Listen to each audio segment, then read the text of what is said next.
Welcome to the Great Detectives of Old Time Radio. From Boise, Idaho, this is your host, Adam Graham. If you have a comment, email it to me, box13@greatdetectives.net. Follow us on Twitter at Radio Detectives and become one of our friends on Facebook, facebook.com/Radio Detectives. Well, this is our 1,550th episode special, and I've got a treat for you. Baseball season began just about a couple weeks ago, and so today's story's actually got a pretty interesting baseball-related theme. This is a very rare program. It's from the anthology series, the WOR Summer Theater. WOR was the New York flagship station of the Mutual Network, where many programs, including The New Adventures of Nero Wolfe, Father Brown, and Can You Top This, originated. And I'll talk a little bit more about this after the program. But now, in honor of the great game of baseball, I'll bring you a most unusual and interesting half hour. From August the 13th, 1942, from the WOR Summer Theater, The Mystery of the Perfect Throw from Left Field, and the Conga Dancer's Aunt. This is Roger Bauer welcoming you to the WOR Summer Theater, where we do many different kind of shows suggested or written by the boys and girls of the WOR staff. Tonight it's The Mystery of the Perfect Throw from Left Field and the Conga Dancer's Aunt. That's the title, and you'll find all the promised elements in this cheerful offering that we extracted from the typewriter of Bob Simon, who looks after continuity at WOR. Among those present in The Mystery of the Perfect Throw from Left Field and the Conga Dancer's Aunt are Helen Clare, who plays Dolly Billion, a radio personality, and Peter Donald, who is Dan Kitty, the clownpire. This story starts with a station break. That's the few seconds between the two radio programs. In just a moment, we'll present Dolly Billion in her 7th program of today. Dolly Billion, the million-dollar personality with thousands of friends. Well, this Dolly Billion, who apparently discusses a different subject on every one of 7 or more daily broadcasts, is set for her sports program. So is the proprietor of the Amby's Hamby Bar, and so are his customers, both of them.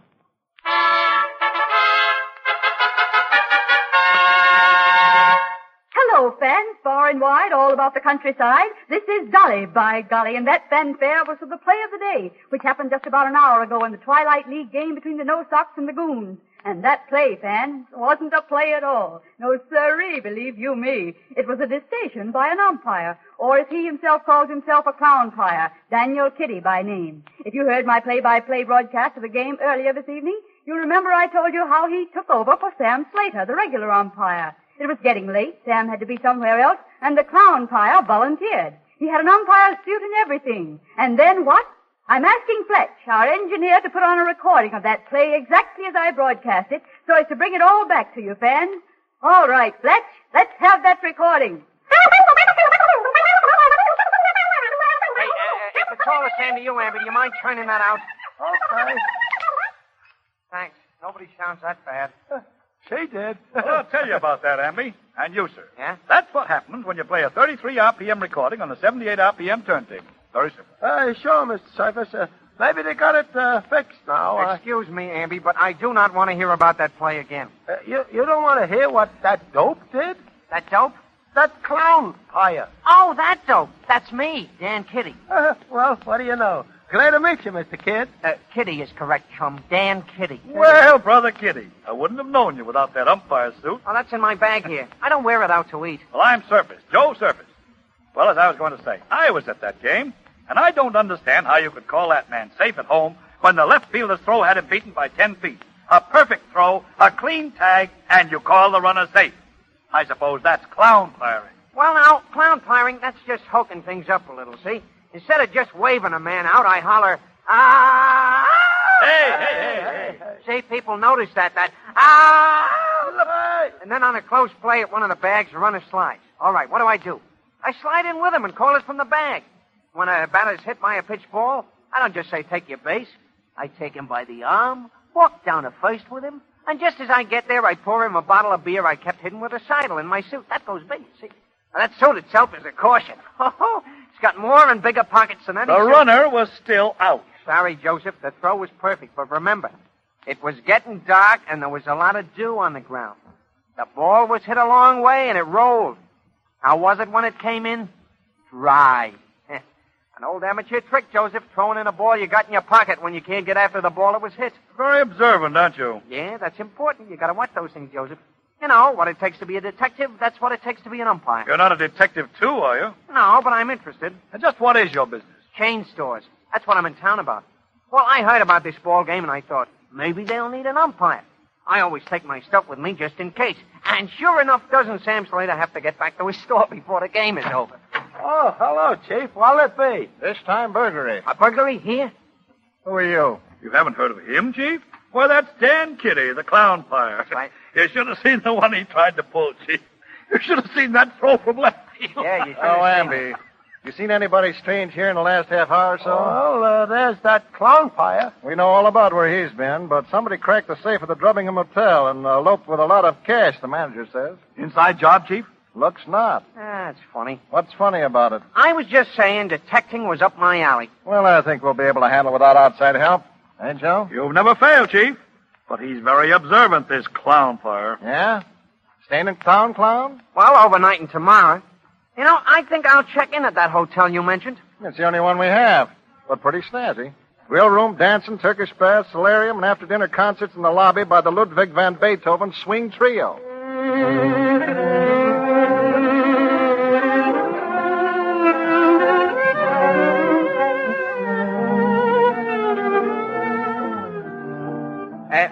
Miss. Hey, you with a priorities teeth. I'd like to register. Oh, just a moment, sir. Room clerk has been very busy, but Mr. Wesley. Mr. Wesley? Oh, I'm sorry, sir. There's been a great deal of activity. Yeah, a burglary. Oh, now... An inside job, or isn't it? Oh, really? All right, do I sign here? Any old room with bath will do. Yes, Mr. Kitty. Is it Mr. Kitty? Yeah. What are you so jittery about, Mr. Wefley? Is it Wefley? What? You're not expecting a murder around here, are you? I said you weren't expecting a murder. Well, never mind. Give me your key. What, you have baggage? Sure, I left it on the rack as I came in. Well, that is, I thought I did. It's not there now. Are you sure you had it? Listen, son, if you carted a bag full of umpire's tools around with you, you'll be sure. That's very peculiar. That makes two. To what? 2 burglaries in this place tonight. It's a case I'd have a personal interest in. Are you a detective? Well, practically. Better known around here as an umpire. Here's my business card. Well, this says nothing about detection or umpiring. No, I make my living by traveling for chain-to-chain stores. A what? Chain of stores that sells chains.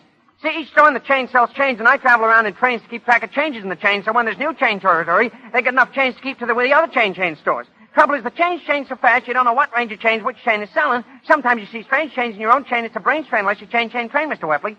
Now, how about that burglary? Oh, well, it was like this. I opened the safe to count up the cash and found several large stacks of bills missing. Did you say you were a detective? Well, I think I could help you, maybe. Turn on that radio there, will you? It helps me think. Very well. Some people are too nosy to live. You'll find that out, wise guy.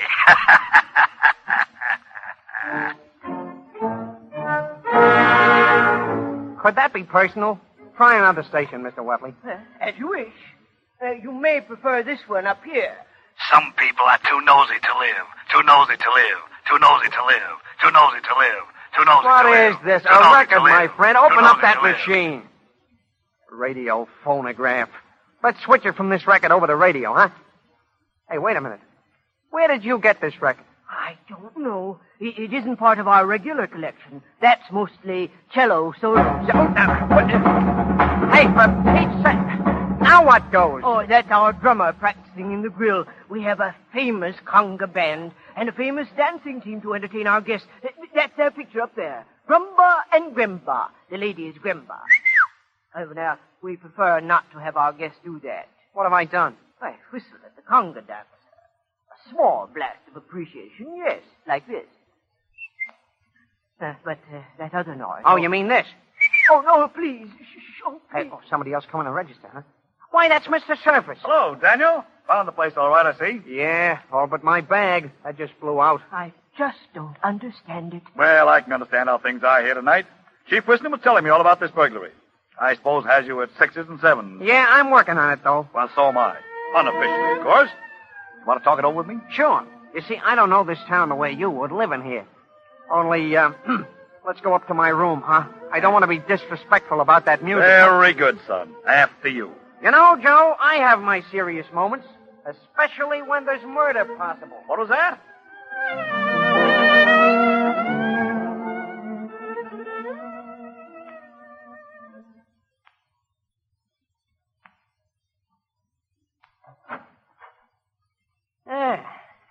Say, nice room. Say, there. Yes, Daniel, I see what you see. Well, how did my bag get up here? Oh, things a little mixed up the old Birmingham tonight. I suppose Weffley just forgot he had it set up. Before he gave me a room? A good point, Daniel. Of course, it might not be your bag. That's mine. Everything in it there ought to be. Well, let's pick her up. Yeah, feels about as heavy as she did. You always strap it that tight. Now, Joe, that's good observation. That's not how I strap it. Somebody's been poking around it, I guess. Thanks for calling it to my attention. You're not going to check up now? I guess not. Or, you think I should? Well, I would if it was my bag. Nothing extra valuable in it, but... see. Say, here's a real mess of clams. Oh, you mean those neckties? It's missing. Somebody's lifted my umpire suit. Your monkey suit with the big pocket? Yeah, that one. Yeah, I'll tell you what I'll do. I'll report this to the manager. What, Weffley? Not him, the manager. Manager's office, please. You'll see. We'll get some action. Hello. I'm calling for Mr. Kitty, room 306. Where in blazes is Mr. Kitty's monkey suit? Where's his umpire suit? A coat with big pockets and pants. Pants, I said. Oh, the valet. What do you think? The valet has it. They thought it needed pressing. It did. Thanks, Joe. Okay. That's okay with Mr. Kitty. Quick service they have here. Funny Weffley didn't know about it. Yeah, that Weffley now. Odd little character, isn't he? Sort of leaves change around. Yeah, a couple of grand. As much as that? Yeah, a couple of grand and a 50. Careless, I'd say. Oh, that doesn't seem like him. He's so correct. Oh, say, you know that conga team they have here? Grumba and Gremba? Well, apart from that, what about them? Oh, nice, quiet people. Good dancers? The best. I think I'd like to look them over. You want to ask a few questions? Joseph, you have just a touch of the mind reader about you. What makes you think they robbed the safe? Maybe a hunch. Look, I'll drop in the grill. Oh, when they work, an hour or so? Yeah, I'll be happy to introduce you. I'll be seeing you. Yeah, be seeing you, Joseph. Hello? Hello, is it too late to talk to the valet? Okay, I guess I'll have to wait. Hello. Some people are too nosy to live. You'll find that out, wise guy. Oh, now what's this stuff again? What's the Kill idea? the umpire. Let's hear that record again. That's no record. Hello. Hello. My party hung up. Just a minute, please. Here you are. Hello, Mr. Kitty. This is Dolly Billion. Say, what do you mean by that gag? What do you mean by I playing... don't know what you're talking about, but I do want to have an interview with you tomorrow morning for my celebrity broadcast. Oh. Well, I'll tell you, sister, I'm working tomorrow. If you want an interview, meet me at the Drubbingham Grill in an hour. Say, wait a minute. I've never seen you. How will I know you? By my voice, Mr. Kitty. Hello? Say, did you hang up?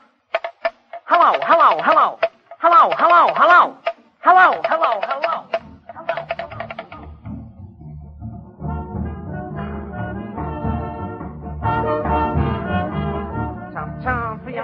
Are you waiting for someone, Mr. Kitty? Oh, yes, Mr. Weffley. Approximately for $2,000. I'm not sure I understand you. Well, I am. The exhibition dance in the grill starts shortly, huh? Very soon. Thank you. That's grand. $2 grand. I beg your pardon. No offense. Never mind. Hello, Mr. Clownpire. Why, Miss Billion.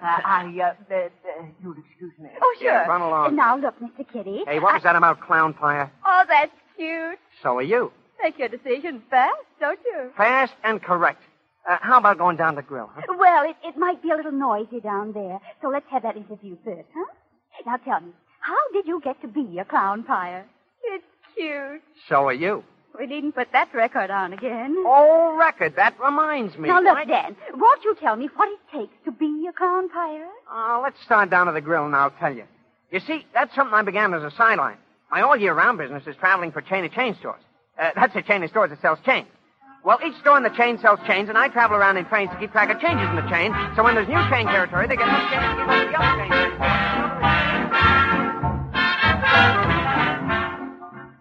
And it all started with a chain you changed for a dangerous stranger? Natural enough, young lady. What do you need to tell one chain from another? Observation. What do you need to be an umpire? Observation. What do you need to be a detective? Who's a detective? At the moment, you're sitting with one. That's cute. So are you. Hey, that's why we came in. But you're still cute. Is that observation? Oh, look, any dope would know that.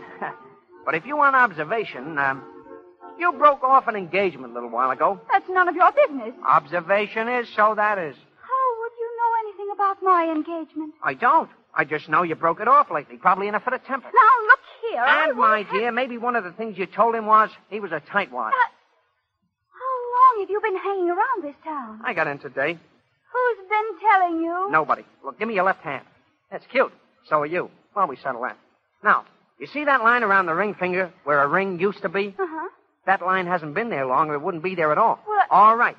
Now, what kind of ring do you return? Not a wedding ring, an engagement ring. Not bad. Not finished either. And there's that scratch along the knuckle. You tore that ring off when you were mad, didn't you? Well, Yeah, you did. And it was hard to yank off, so you told him he was so cheap he got you a ring that was too small. Right? Oh, mister. You know what I like about you? You didn't call me Sherlock Holmes. You didn't say elementary, my dear Watson. Who's Watson? Maybe I am. Maybe you are. Oh, hello, Joseph. You know Miss Billion, don't you? Nice to see you, Miss Billion. I listen to you every day. Address your letters of commendation to the station. If you don't come in, you're not a friend. That's the motto for artists. Hey, that's cute. Well, is or is not somebody going to say, so are you? Huh? Oh, Dan, I promised to see that you met Grumber and Grimber. If you'll just follow me to their table, and you too, Miss Billion. Oh, thanks. Oh, yeah, thanks, Joe, for remembering. That's swell. Okay, Dan, but you won't get anything on those dances. Who says I won't? Here's 10 says you won't. Here's 10 says I will. You can't pin anything on them. Don't be a goof. I once got first prize for pinning. You couldn't pin a tail on a donkey at a kid's party. That's where I won first prize. Yeah. Won't you two gentlemen discuss it? Oh, you hold the money. Good. Here, Dolly, take this money. Oh, thank you very much. Good night, Mr. Surface. Hey. And Dan, don't forget to write commendation to my station. Hey, wait. You're just supposed to hold that money. Yes, my dear. I've made a bet with Dan, and when he loses it, you give the money to me. You hope. Both of them $10? Both of them. But one belongs to Dan, and one belongs to you. Listen, Dolly. This one is mine. See, I'll mark it for you. D.K. See? Ah, thanks. Does this mean I can keep it? It does not. You pay that one and the other one over to me when I win, like I told you. Miss Grimber, Mr. Grimber, may I present Miss Billion and Mr. Kitty? How do you do? Hello. I know, Dolly. Excuse me, I have laryngitis, and I must save my voice. Yes, save it. Mr. Kitty, you are the clownpire. Ah, yes, but Tonight he's a detective. Yeah. Actually, Mr. Grumber, tonight I'm a conga dancer. Is this your partner, Dolly? Well, later maybe, but might I have the pleasure of a dance with Miss Grumber? What do you ask me for? She's old enough to make up her own mind. Miss Grumber, may I have the pleasure? Say, what are you getting at? You know anything about congaing? Well, if you think I'm letting you down, just say the word, and I'll put on a sock finish that'll save it. What did he say you were? An umpire? Uh-huh. Gonna let it go at that? Didn't somebody say a detective? Uh-huh. Well? And I said I was a conga dancer, and let's go.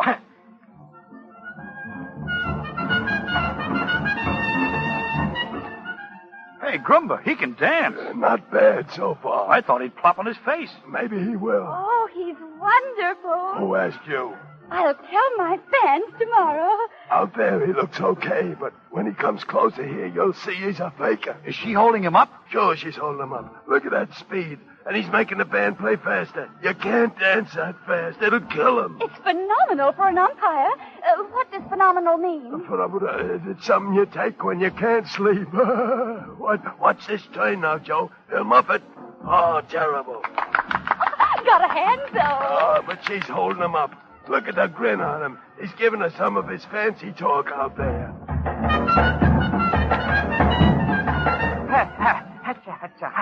Hey, what happened there, Miss Grandpa? I thought I was making that turn right, but... Oh, just sure I am not a professional. I told you any time you didn't like, just say so, and I do my back to Niagara Falls. Used to kill him at the sportsman's banquet. Say, you might move your feet a bit. Oh, you're just going to show me up for bum, huh? Mean, huh? Look. You say the word and I do my... Hey, what's the matter with you? I'm going to get you over to this chair right away. Why the woman's fainted? Here, sit down. Say, what's happened to you? Have I been dancing with a partner who's passed out on me? Hey, What have you been doing, funny guy? She just went out from having to hold you up. The way I figure it, I've been holding her up. Maybe you ought to get a doctor in on this. Oh, aren't you a doctor, too? That's one of the three things I'm not. Come on, get a doctor, I somebody. better get her to a dressing room and... Oh! Oh, what's that? She can't move. She isn't breathing. I don't Hey, let me feel her pulse. Hey, I can't find it. What's happened to her? You haven't any idea? Why, you... Hold it, I'm taking over. Oh, Mr. Kitty, this is Chief Wisnam. We've met. Here, you two men, take hold of Miss Granby and sort of carry her to the dressing room. Put a few fellas outside to see nobody leaves the grill. But this little party right here is going into session in the office right now. Oh, wait a minute. Wait till the music starts again. We'll go along as if nothing happened. What did happen? You don't know what happened to your aunt?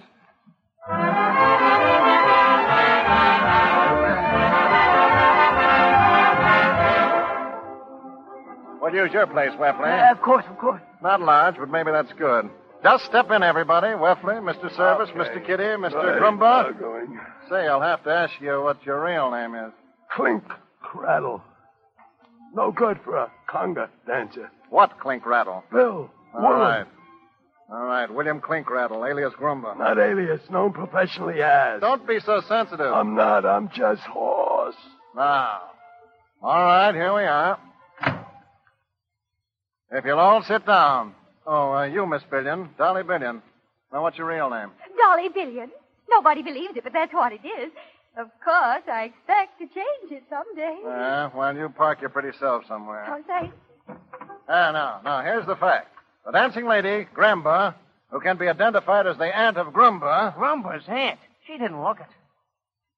Well, it's complicated. You see, she kept her figure and in the light in the grill. Well, what was her name, by the way? Jones. Mary Jones. Look, Chief, I'll save you some trouble. Miss Jones was killed by a quick jab from a needle. She was jabbed as we made that turn near your table, Grumba. It took effect in a few seconds. She went limping. Well, you were there, Grumba. I don't know anything about that. I'm sure he doesn't, Chief. I was sitting near him all the time, and I would have seen him. Want to bet on that? He did. That's right. I'm the stakeholder. Now, here's $10 Mr. Service gave me, and $10 for Mr. Kitty. And You bet on a murder before it happened? Nah, the clownpire wanted to bet on the burglary. He said the dancers did it, and I said no. We didn't. All right, clownpire, pay up. It's not official yet. Maybe the two crimes are connected. Got any more to say on that, Weffley? No. Both must have been committed by somebody who knew his way around this hotel. Oh, that reminds me. Pardon the interruption, Chief. Have you a key to the valet's office, Weffley? Yes, but Chief, would you have one of your men go and get my umpire suit? You know, the one with all the pleats and the big pockets. Open the door, Weffley. Yes, sir. Patrolman done? Go to the valet's office. Have one of the boys show you where it is. Get out an umpire suit with big pockets and bring it back here. Hey, all of you, sit down. Sit down. Who knew where the money was and how to get it out? Don't look at me. Yeah, Chief, and who knew how the dance routine worked? Who knew just when the conga turn would take place? But she wasn't dancing with her regular partner. Well, it was a standard thing, the conga she usually did. Yeah, and who knew that? Who knew how the lights would be when she danced? And here's another question for you. Who had any reason for wanting to kill her? She was a nice old lady and a good dancer. Maybe she knew something. That's done with your suit, Kitty. Open the door for him, Weffley, will you? Yes. Hey, put out the lights. Get him on. Ow. Yep. Weffley, Skip. What do you know? You go after him, Surface. Yeah. He can't get out of the place anyhow. Yeah, and let go of my monkey suit, Joe, will you? Give it to me. Don, hang on to Surface. I'll hang on to the suit. Why, you big ape? You bum. Remember, I'm present, Mr. Service. Mrs. Ape. Mrs. Bum. Missy, there's an idea there. Dolly, do you want to marry me? I want to marry you, okay? Shake. This is so cute. You're cutting yourself. Now, look, Chief, here's my clownpire suit with the big pockets. Where's a better place for parking a lot of bills? And for a fellow who knew his way around the hotel, it wouldn't be so hard to stow it away at the valet's until he could get it back. And who'd look there for the dough? See? Still in the pockets. All nice and fresh from the bank. Here's a 10 I put up. I marked that DK so you'd know which one Joe put up. And look at his 10. Right in the same series as the other 10s in that pocket. Hey, wait. You wait. Dan, how'd you get on to Joe? Well, from the time we was together at Amby's Hamby Bar, Joe was almost always around me. And I said, Dan, this is not the usual behavior for people who don't like umpires. What is more, Dan, I said, this man has heard me say I'm a detective, and what he's up to is trying to throw me off something. And he does. I hear phony records. Oh. Who knows about records? Joe. He was talking about 78 RPM, whatever that is, just like an expert. So he could do that. And those phone calls, too. He could do the funny business with a bag, fake a call to the manager's office. Why was he so anxious to make that call instead of waiting for me to do it? It was my bag. And then, who else knew how much money was stolen? Weffley didn't. But Joe named it to the penny. Hey, that's good, Dan. Thanks, Chief. Well, seeing what was going on, I dreamed up a little something about the dancers being in on the robbery, and Joe needled me along with a bet, so I'd be sure to work on them exclusively. You might expect that from a guy who gets sore at an umpire for spotting that wrong ball trick I nailed this afternoon. Are you all through, clownpire? You forgot something, didn't you? A little matter of murder? No. Well, who wanted to kill that dame, me? No, Joseph, you didn't. It was Weffley, maybe. What did you run away for? Just a nervous type. Yeah, I know that. Just want to see if you'd tumble. You want the murderer? He's right here. Hey, get away from me. Yeah, sure, get away from him, Joe. Not unless you're figuring on doing away with him, same as you did with his aunt. Me? Why would I want to kill her? She didn't know anything about the money. Oh, thanks, so you did. Oh, all right. You got the money back. She didn't know anything about it. That's right, she didn't. You had no motive, that's what they call it, isn't it, Chief? For killing her? You didn't have any idea of killing her. That was an accident. You wanted to kill the umpire. Me. Oh, that's a lie. I didn't want to kill anybody. I didn't kill anybody. I took the money, but you can't hang a murder rap on me, I tell you. Dan, take him down to headquarters. You can't get me for that, I tell you. You can't get me for that. Hey, say, Dan, I don't talk much, but I want to thank you. Aunt Mary was very good to me, and I'll miss her a lot. Who says so? Sure, I'll miss her, Chief. No, you won't. Oh, the poor fellow's gone and lost his voice, Chief. And he was just being grateful. For what? Because Dan brought a murderer to justice, as you will hear on my program tomorrow. You didn't. Dan, you did, didn't you? What? You just imagined it and built up a case. Sounded good to you. But did anybody say Mary Jones was dead? Well, you let me go on. It helped nail Joe from burglary. Only Mary Jones isn't dead. She simply passed out from exhaustion dancing the conga with you, my friend. Sorry, Grumba. I had to let you in for some bad minutes, but maybe you'll forgive us. You can go to your Aunt Mary now. Oh, thanks, Chief. Yeah, goodbye, Foggy. Look, Dan, this observation business is swell. Only when you go into fantasy, that's not detection. So long, Mr. Kitty. Miss Vivian. Bye, Chief. Oh, don't let him discourage you. You'll be a great detective, and maybe you'll get in the murder clinic. Nah, that's not my game. Well, you can still be a clownpire. I don't know. What does it get you, really? After all, I travel for a chain of stores that sells chains. Each store in the chain sells chains, and I travel around in trains to keep track of chains in the chain. So when there's new chain territory, they get enough chains to keep up with the other chains. We're still going to be married, aren't we? What major change would change is selling. Sometimes you see strange change in your own chain. It's a brain strain, like your chain train. Ben! We could be married immediately following station identification. That would be cute, wouldn't it? No, but the chain stranger... I said that would be cute, wouldn't it? Oh, Mr. Kitty, I just wanted to congratulate you. Isn't it wonderful, Miss Jones? Mrs. Jones. Oh, yes, too wonderful. And to think you aren't a professional detective at all, Mr. Kitty, but in the train business. Oh, no, not in the train business, the chain business. No, You see, I travel for a chain of stores that sells chains. Each store...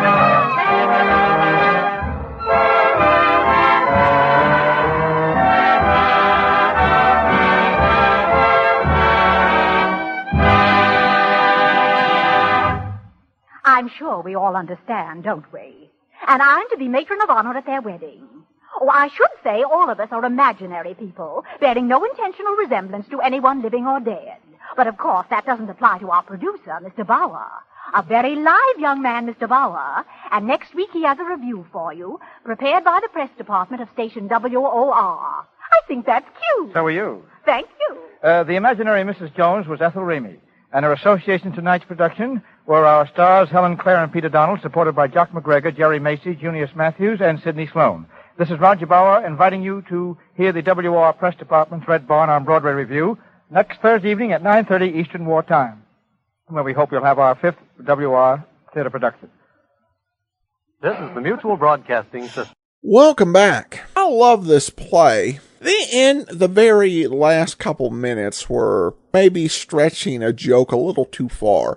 But other than that, this was a very interesting story, and it's one of the better comedy mysteries that we've encountered in Golden Age radio program. Because on one hand, there was a bunch of cute comedy stuff, particularly around our hero's main job being working for a chain of chain stores. And I know I don't have that quite right, but we only have a limited amount of time to record the commentary. But also they established the idea that he could legitimately use his reasoning and observational skills as a detective, albeit not perfectly. So this was just a lot of fun. Of course, they referenced Murder Clinic, which was a program that originated right from the studios of WOR. And while I wouldn't put him in the same league as the characters from Murder Clinic, it's a shame that there wasn't a radio character who was a little bit like this. Obviously, some things about the character really just confine him to this particular story.